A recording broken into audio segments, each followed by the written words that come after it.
ലോക്സഭാ തെരഞ്ഞെടുപ്പ് പ്രചാരണത്തിനായി സ്ഥാപിച്ച കൊടിതോരണങ്ങളും ഫ്ലക്സുകളും നീക്കം ചെയ്യാൻ CPI നിർദ്ദേശം. തെരഞ്ഞെടുപ്പ് സാമഗ്രികൾ മാറ്റുന്നതിൽ പാർട്ടികളും മുന്നണികളും തമ്മിൽ മത്സരബുദ്ധി ഉണ്ടാകുന്നത് സ്വാഗതാർഹമാണെന്ന് CPI സംസ്ഥാന സെക്രട്ടറി ബിനോയ് വിശ്വം.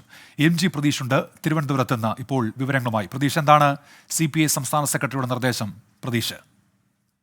ഉന്മേഷ, ലോക്സഭാ തെരഞ്ഞെടുപ്പ് പൂർത്തിയായതിന് പിന്നാലെ തദ്ദേശ വകുപ്പ് ഈ തിരഞ്ഞെടുപ്പ് സാമഗ്രികൾ നീക്കം ചെയ്യണമെന്ന ഒരു നിർദ്ദേശം മുന്നോട്ട് വച്ചിരുന്നു. ഇതിന് പിന്നാലെയാണ് ഇപ്പോൾ CPI പാർട്ടി പ്രവർത്തകരോടും അണികളോടും ഇത്തരത്തിൽ തെരഞ്ഞെടുപ്പുമായി ബന്ധപ്പെട്ട് സ്ഥാപിച്ച മുഴുവൻ സാമഗ്രികൾ നീക്കം ചെയ്യണമെന്ന ഒരു നിർദ്ദേശം ഇപ്പോൾ ഇറക്കിയിരിക്കുന്നത്. വാർത്താക്കുറിപ്പായാണ് CPI സംസ്ഥാന സെക്രട്ടറി ഇക്കാര്യം അറിയിച്ചിരിക്കുന്നത്.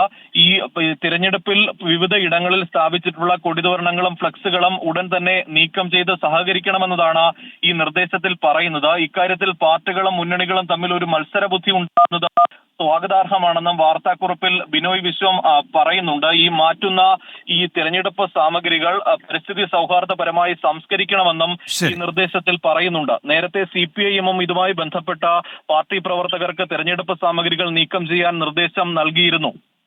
MG പ്രതീഷാണ് തിരുവനന്തപുരത്ത് നിന്ന് വിവരങ്ങൾ നൽകിയത്.